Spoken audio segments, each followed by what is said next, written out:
And the tough part is that most people think that those are the only two options they have. I have two extremes. Either I have to take no risk with my money and barely keep up with inflation, or I've got to keep my money at risk and there's a potential risk that I'm going to lose it all. And so I have two extremes that I don't really love either one of them, but there is something in the middle. There are other options than just saying I have to have all my money at no risk, everything needs to be principal guaranteed, or I have to have all my money at risk.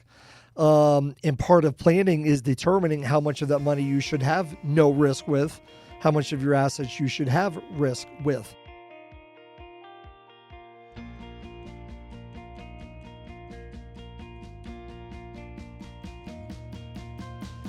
Hello and welcome to Simplify Your Retirement with Steven Strickland.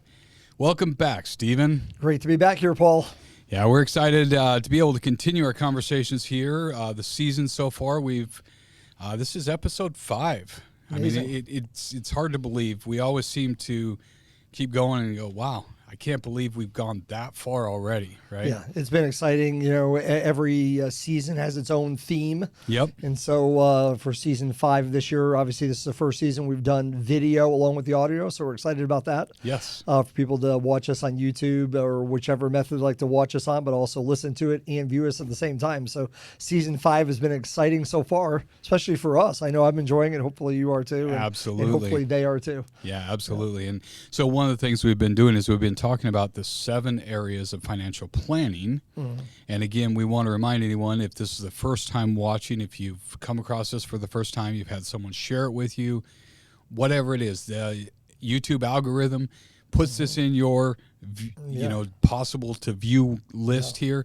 and you come across this. We always want to start with the end in mind. And what is the end in mind when we talk about 7 areas of financial planning? Well, the ultimate goal is freedom. So we look at 7 areas of financial planning. One of the 7 areas is freedom planning, but it really encompasses the whole thing. The freedom to give and to serve and to enjoy life. We know that when people have a plan, they are going to be more free.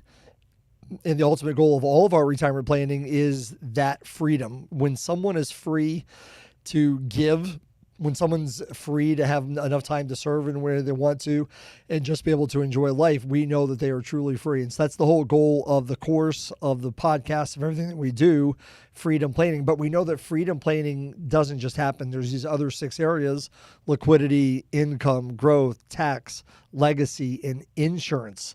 Once you have a plan in each one of those 6 areas, then you're going to have freedoms. So it's a little step-by-step process, and we're right in the middle of it now here in season 5. Yeah, absolutely. And again, when we talk about the freedom plan, that goes right in line with the mission of Wise Wealth, and that the hashtag that we've created, and you may stumble across it, but it's the hashtag GSEL for Give, Serve, and Enjoy Life, because that's what we want people to be able to do.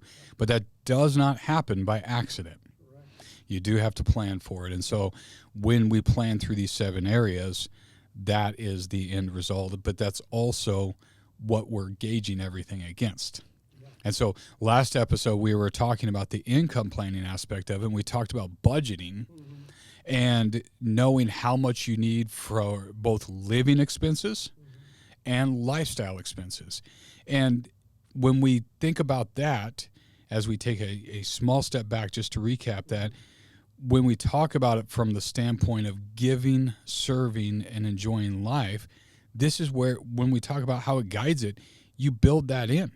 Mm-hmm. You start to have those conversations with your spouse and say, how do we want to give in retirement? How do we want to serve in retirement? How do we enjoy life in retirement? And as you mentioned, it may be different for each of them, but you assign a number to that and put it in the budget. And that's why one of the most important questions we have in the financial planning context is, what does retirement look like to you?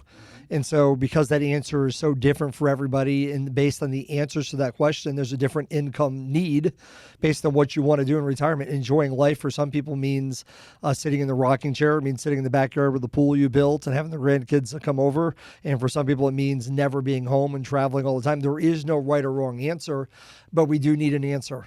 And so the answer to that question, what does retirement look like to you in terms of how much free time do you want to serve? How much do you want to give? What do you want to do as far as enjoying life? There's typically a number component to it. And, certainly there is the emotional aspect of it, of freedom. but there's also a number component to it. And so what we talk about when we talk about income planning, it's coming up with that number. Yeah, absolutely.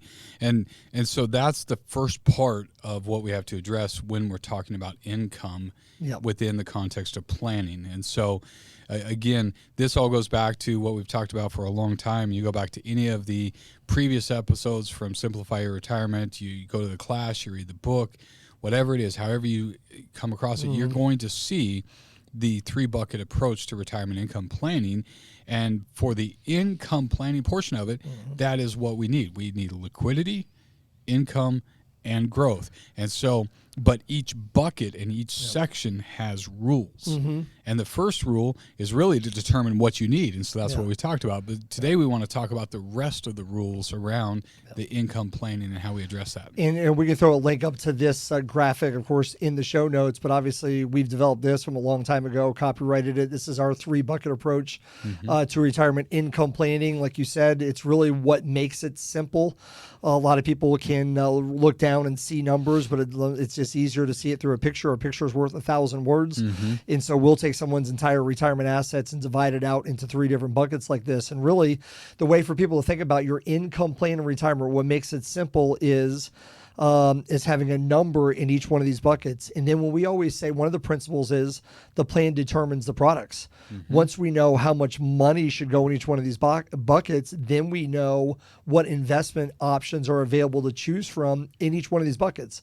And so we've spent a few in season 5, a few episodes ago, talking about the liquid bucket. We don't have to do that today. We went over the rules, how much money should be in the liquid bucket. They can go back to one of our previous episodes of this season.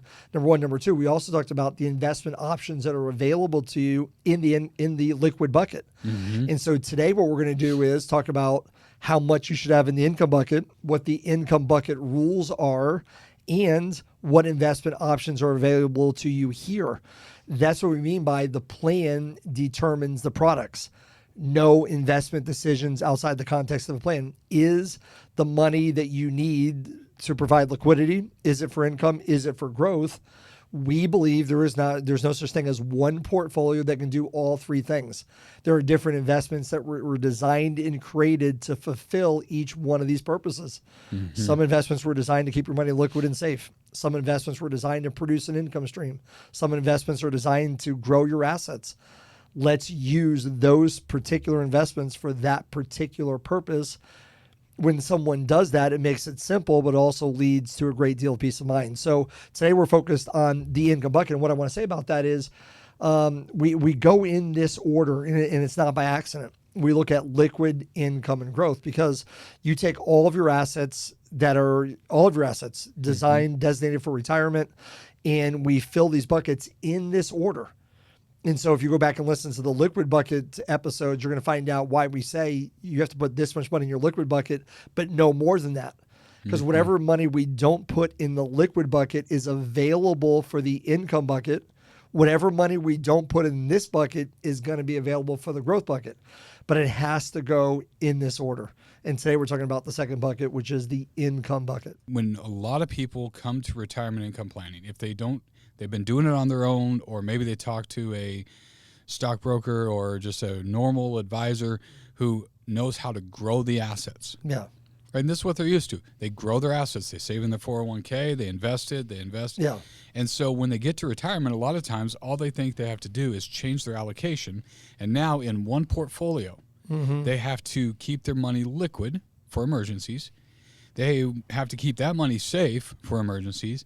They need to draw income because they don't have enough just Social Security to cover their expenses.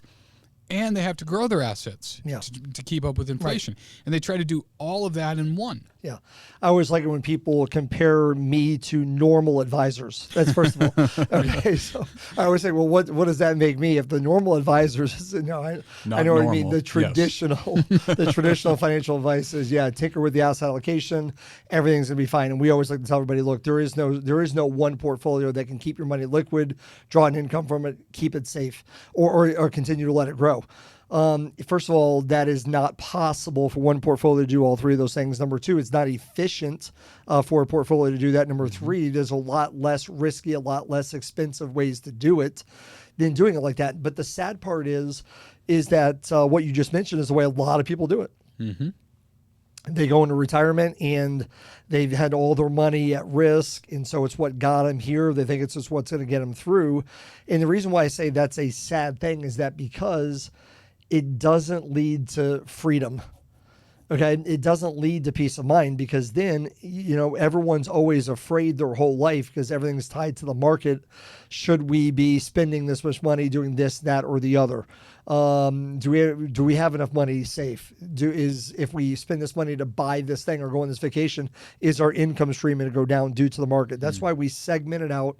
We say, this is the money you need for liquidity. Here's the investment options that are available for that. We know that's going to happen. Mm-hmm. Same thing with the income bucket. There are some rules here that we want to talk about today that people need to understand about how much of your assets should you allocate towards income, what investment options are available for that. And our overarching philosophy has always been protect the income, grow the rest.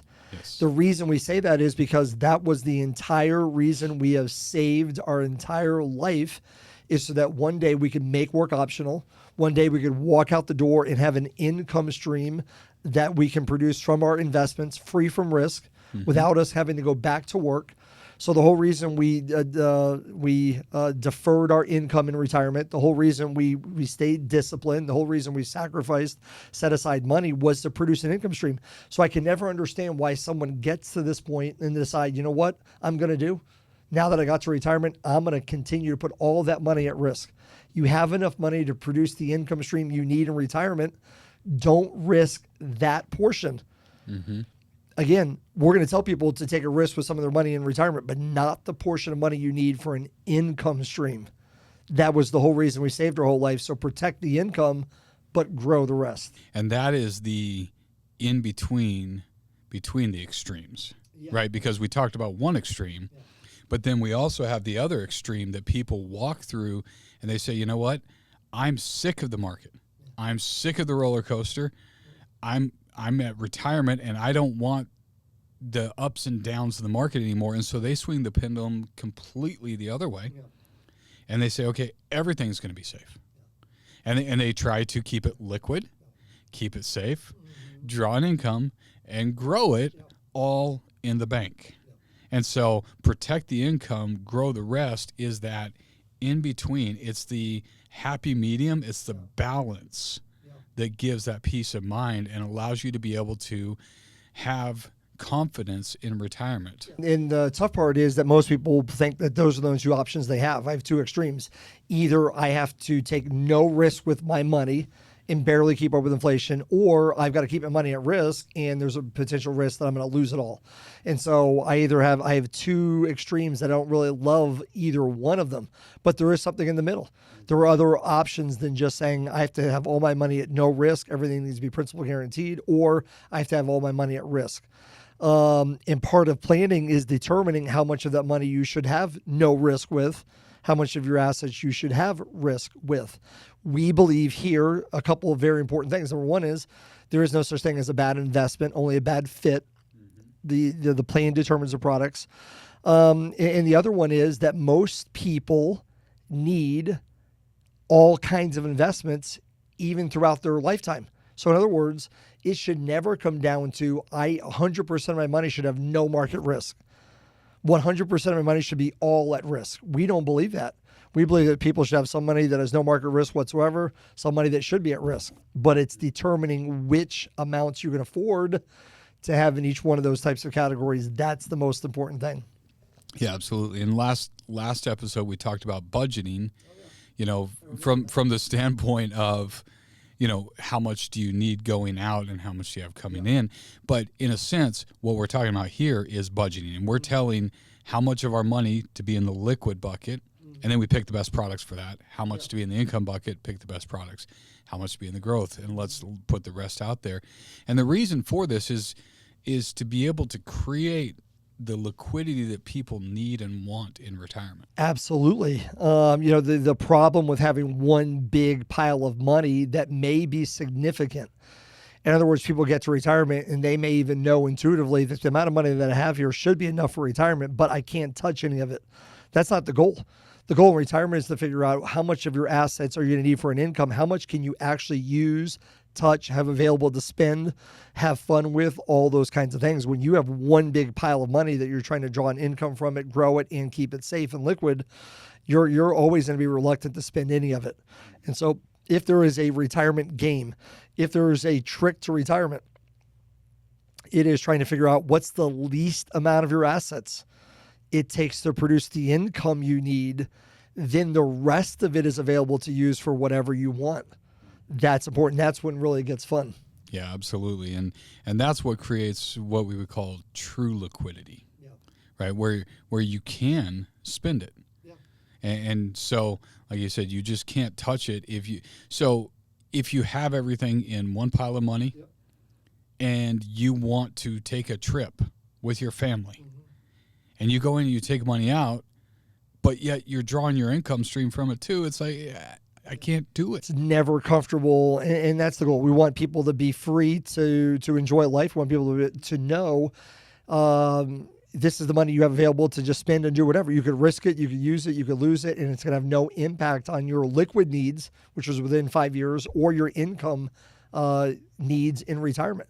That's a great feeling. Sometimes people might ask us a question in retirement, hey, I want to buy this vacation home. I want to buy this RV. Can I do that? The answer to the question is we look at the plan. Do you have that much money in the liquid bucket? If so, yes. If you have that money in the growth bucket, then yes. As long as your income is protected, it really doesn't matter what you spend your other assets on. The whole goal is protect the income, grow the rest. And so we've already talked about how much money to put in the liquid bucket. Now today, I think we need to tell people, how much money should they have in the income bucket. And we have rules. We call them rules for each one of these buckets. And so for the income bucket, the last episode, if anyone wants to go back and listen to it, was on a budget in retirement, how to determine how much income you need in retirement. And so when we talk about the income bucket rules, what you have to do is figure out that number. What is your income need in retirement? And we broke it down last time into two levels. There are living expenses and there are lifestyle expenses. You take those two numbers together and that's your monthly income need in retirement. And so what we tell everybody to start with is you need to solve for the gap. Almost everybody has an income gap. And the income gap formula is very simple. And that is take your income need in retirement, which is living plus lifestyle, and subtract from that any guaranteed income sources. You and I have spent many episodes talking about there's only a few things that can provide someone an income stream they cannot outlive. That is Social Security, pensions, and annuities. Is there anything else on that list? There's nothing else on that list. This is not complicated. There are only three things that can provide someone an income stream that cannot live. So we'd say take your income need and subtract. What are you getting from Social Security? Do you have a pension? If you do, what is that amount? Do you already have an annuity? What is that going to produce? And then normally when someone has an income need, you subtract the guaranteed income sources. There's normally a gap. So that's the first number we're trying to solve. What is your gap? Because then we don't need to cover your entire income need in retirement. A lot of times we talk to people and say, hey, I need $10,000 a month in retirement. And so they're trying to think, how much of my assets is it going to take to produce $10,000? Well, if Social Security is $4,000, then your gap is only $6,000. So we don't need to cover all $10,000 of your income in retirement. We only need to cover $6,000. So we need to solve for the gap, because then once we know the gap, the next rule is simply this: use the least amount of your assets to guarantee the level of income that you need. And every time I say that, especially when we're talking in the class and in one of our workshops, we always tell everybody, we don't throw away words here. Every word that we say matters, and it's not by accident. So even in that statement that I just made, I said use the least amount of your assets. The reason why we tell people to use the least amount of their assets, because this bucket is not liquid. You were just talking a second ago how there's true liquidity. There's such a thing as technical liquidity. So even if you have liquid assets in the income bucket, the fact that they get into the income bucket means they're no longer liquid. And what we mean by that is whatever assets we're going to use to produce a person's income stream, we can't touch that for any other purpose. You can't go into this bucket to go on vacation. You can't go into this bucket to buy a car, to make a big purchase. This is simply the number you're going to need to produce your income stream. So it's the least amount of assets. to guarantee. So obviously what we mean by that is you can't buy more Social Security. You can't buy more pensions. You can buy your own personal pension. You can buy an annuity. So we can look at how much money will we need to put into an annuity to cover the gap. But then I also said use the least amount of your assets to guarantee the level of income that you need. What I mean by that is some people, like we talked about last time, there's living expenses, what has to come in to survive. And there's your lifestyle expenses, which is what your desired lifestyle is.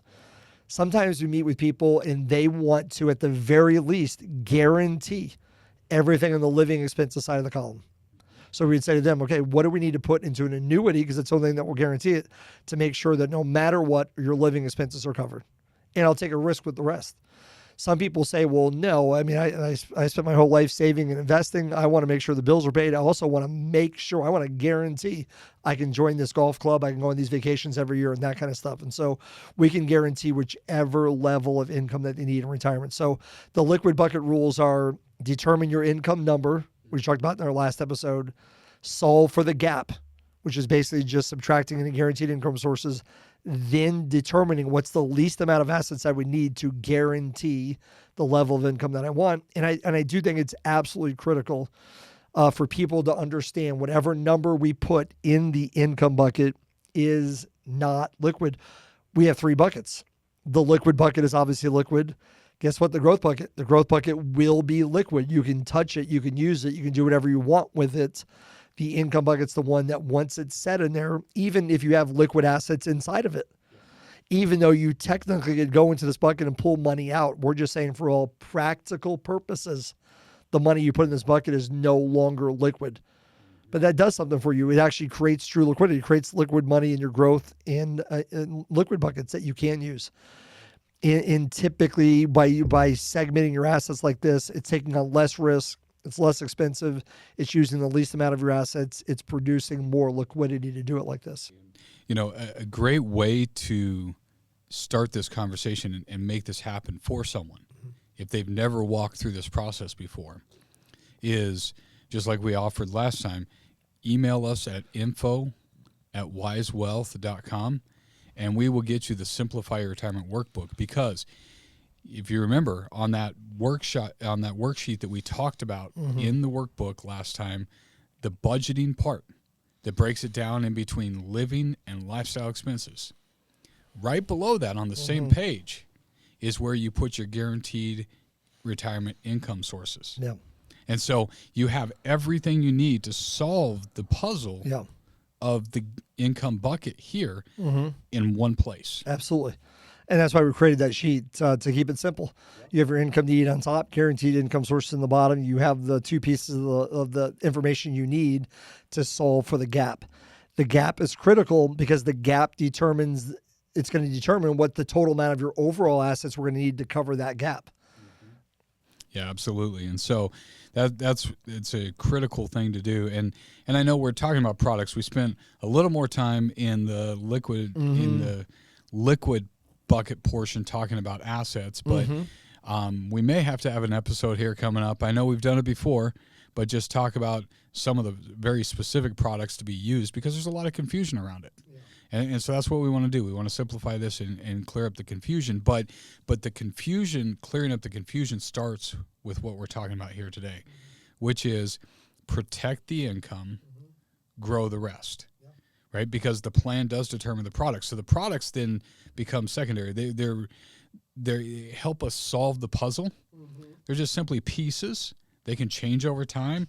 Products come, products go. There's no special secret. There's no proprietary products. It doesn't matter what people tell you. We all have the same products to play with, right?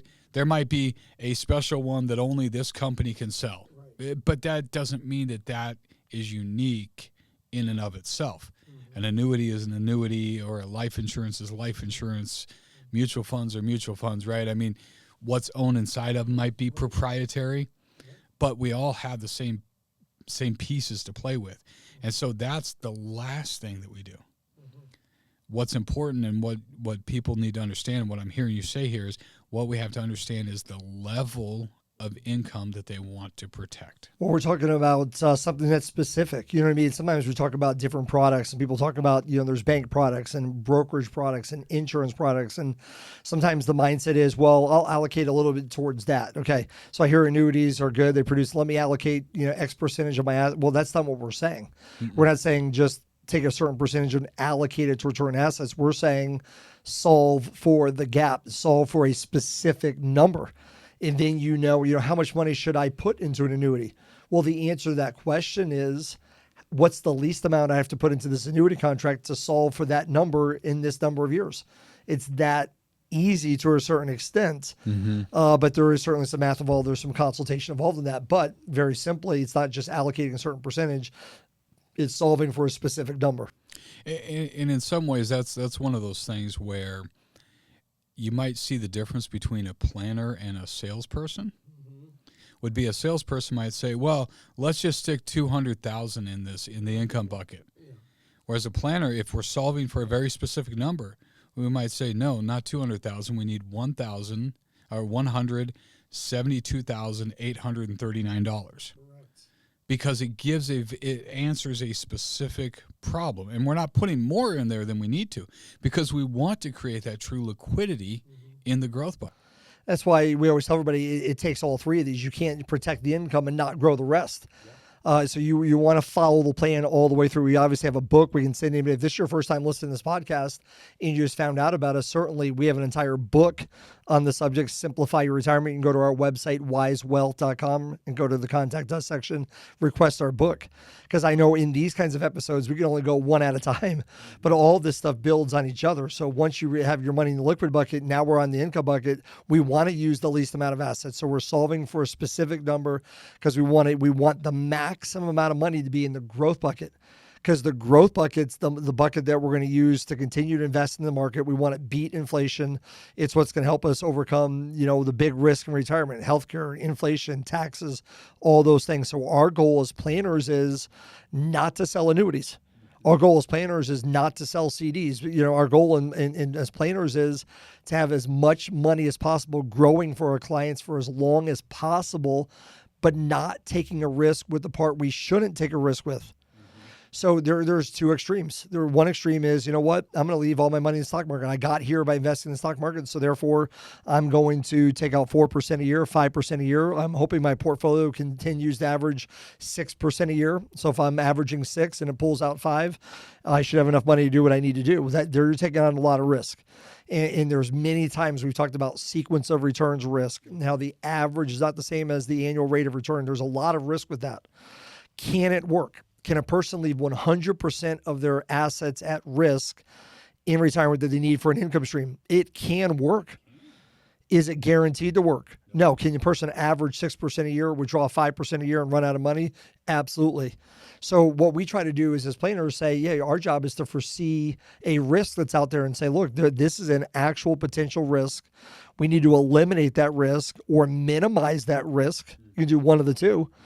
And not just say that it's not going to happen. So one risk is leaving 100% of the assets I need to produce an income stream at risk. And the way you do that is simply what we call the 4% withdrawal rate. So whatever this income gap is, let's figure out how much your assets it would take to generate that income stream at a 4% withdrawal rate, even though that number is not guaranteed, even though that's not protected. It's supposedly the safe withdrawal rate. That would be the 100% market risk approach. That's one way to do it. Another way to do it is the 100% risk-free approach, the 100% principal guaranteed approach. That is basically saying, I'm going to take 100% of the income gap that I need. I'm going to figure out what's the least amount of money I have to put into an annuity, perhaps with an income rider, and guarantee that number. That is no risk. So some people like to say, well, I'm comfortable with 100% risk. Some people say, I'd rather have no risk. And then we know there's those people that I like a little bit about something down the middle, maybe something in between. And that's why it doesn't have to be all or nothing. And one of the things in our industry is it tends to be all or nothing. And there's different people that have different licenses, different contracts, different types of advisors. Some are not independent, some are whatever the case may be, where sometimes people tend to hear, no, you have to do it all like this. And if you do it like this, then you're good. If you do it like that, that's bad. But the other people over here that are like the investment, they might say, well, no, this is the way to do it. That's the bad. Well, look, there's no such thing as a bad investment, only a bad fit. You have to determine your risk tolerance. You also have to be realistic about the way the buckets look. So in other words, you may have accumulated a lot of assets over your lifetime. If you have, you might be able to handle more risk than someone who hasn't. If it's going to be close, in other words, if you've accumulated enough assets to produce your income stream, but there's not a lot of margin there for error, you might want to guarantee your income stream because we can't lose. Whereas someone who has maybe accumulated a lot more, they have plenty of assets for it to even go wrong a little bit, then maybe they can take on more risk. So even though for one person, they might need to take no risk in retirement, the other person might be able to should take on more risk. It doesn't, neither one of those are right or wrong. What determines whether or not it's the right investment or the right product or not, or the right, recommendation is each individual client, their income need, their assets, all those kinds of things. There's no right or wrong. That's why, though, it is important to talk to a financial planning firm who is a fiduciary, who is going to be objective, who can look at both guaranteed products and market-based products, do both. And then you can really get an objective piece of advice and recommendations for the portfolio. And that's part of why even this podcast, the class, the book, the name is Simplify Your Retirement, because it's different for every single person. And so that's what we help people walk through, is uncovering and understanding that. How much do you need liquid? How much do you want to guarantee from your living and lifestyle expenses? Your answer doesn't have to be the same as somebody else's. That's right. Yep. How much risk do you want to take on? How much are you comfortable with? And so it's about your retirement. And so it's very personalized. It is very personalized. And that's why these conversations are so important. Yeah. In other words, when we're talking to our clients, talking to people that are meeting with us, that's why we have these clarity conversations, these possibilities meetings. These words are not by accident, because we are trying to figure out what a person's needs are. Certainly, we're certainly to give the best possible recommendations and possibilities we can, but it's based on what your risk tolerance is, what your assets are, all those kinds of things. Very, very important for people to understand that. And that's why it's not just rewind and repeat. We're not saying to everybody, when you come here, everyone's going to get the same exact advice. Okay, you need to always put this much money in your liquid bucket. No, the answer to that is different for every person. We're always going to recommend a liquid bucket, an income bucket, and a growth bucket. Yes. We're always going to recommend that you protect the income, grow the rest. In other words, Paul, we talked about this for many years. Principles don't change. Products might. Yes. Recommendations might. Principles don't. And we have 5 principles that guide us here. And so those principles are not going to change. We're going to say that to everybody, but then the practical application of those principles comes down to the personal conversations. Well, that's why it's important to have it. And by the way, since I love talking about this subject, one of my soapboxes is don't go to a robo-advisor. Okay, a robo-advisor, what I mean by that is some online advisor that has a brain but doesn't have a heart. And so you can go to a robo-advisor, go online to try to get financial recommendations and advice and retirement advice. And guess what? They can spit out a technically sound investment recommendation. But what they can't do is produce a recommendation that is based on your risk tolerance, goals, needs, emotions, feelings, values, all those things that are so extremely important. Absolutely. And when we talk about soapboxes, I do remind everyone, you've done this before, where you'll teach 2.5 hours in an evening on just part of these topics, but we don't want to go 2.5 hours on this episode. Never know. Yeah. I mean, we could. we could. That's right. So, but we are going to draw this to a close here. And so, again, this is a great topic. We want to make sure people understand this. We've covered this a lot over the past too. And so, but this is one of 7 areas of planning. And so we are going to next time start talking more about the growth bucket and the growth part of the planning, because that is critical as well.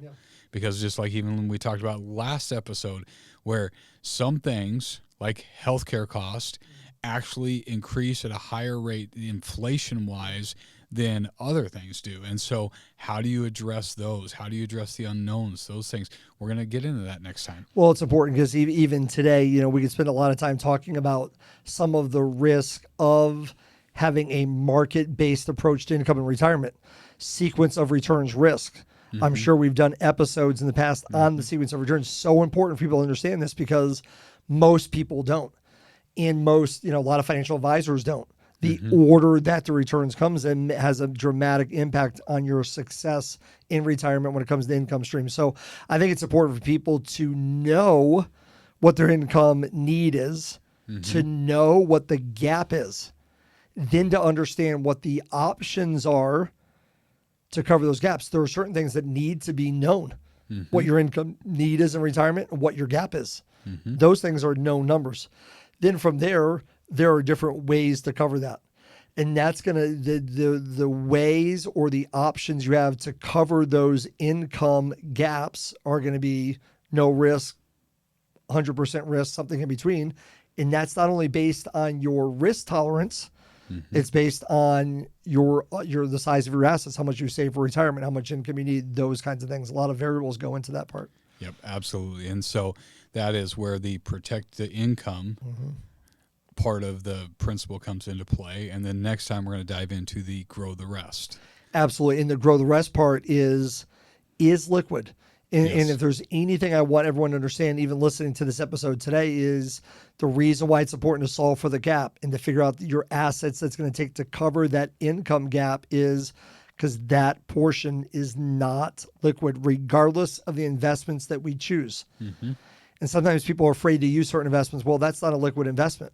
Well, it doesn't matter what investments we choose, products we choose in the income bucket, it's not liquid. The goal of retirement planning is to have as much liquid, cover your income need, but then also have as liquid as possible for you to spend and use and enjoy. And by the way, you don't have to be 1 year from retirement. Your retirement doesn't have to be tomorrow for you to put together this plan. We would say to everybody, even if you're in the critical 15, 5 to 10 years before you retire, up to the first 5 to 10 years in retirement, that critical 15, if you're 10 years away from retirement, we can start to allocate today the amount of assets it will take to generate the income you need to solve for that gap 10 years from now. So I would say it's always important to do retirement planning, always. But when should someone start to solve for the gap, to get the known number for your income need, to get the known number for the gap? I would say 10 years before you retire. 10 years, or you can do it later than that, but as close as you get to 10 years out, the better, because then that's probably the earliest we would start allocating assets towards solving that gap. Up until then, we'll continue to take risk with all of it. Yeah, absolutely. But solving the gap earlier is a good thing too, because then at least you have, as you've always talked about, a reason for knowing how much to save and making sure that it's allocated the right way. And so it doesn't matter where you're at. The important thing is that you understand these concepts and you start planning as early as you possibly can. If there's anything that we hear more and more is, I wish I would have known this earlier. And so it's never too early to start planning. And one of the ways that people can do this is, obviously these episodes are meant to help people get a grasp on some of these concepts, but we can't spend all the time, every single episode, on everything that everyone needs to know. But there is a great resource that they can do besides just subscribing and watching all these episodes, binge listening to previous episodes, all of that.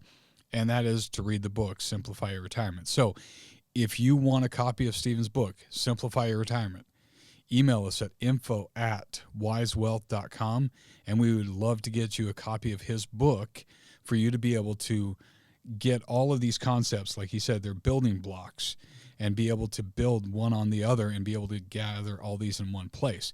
But certainly subscribe, like, download these episodes, whether you're watching it on YouTube or you're listening to it on the podcast. It makes it easy for you to be able to share it with other people too, because this is not just for me. It's not just for you. It's not just for the person we're going to meet with tomorrow. It's for Everyone needs to be able to plan like this. And so we want to make this information available. Thank you, Stephen, for making this information readily available for everyone, for taking time out of your busy schedule to be able to teach people and to be able to talk through these concepts and be able to share this information with everyone. And lastly, our biggest thank you goes to you, our listening and viewing audience. You're the reason we do this. We wouldn't be here without you. This is Paul Brock from Wise Wealth, reminding you that financial peace comes from having a plan. And we'll see you next time.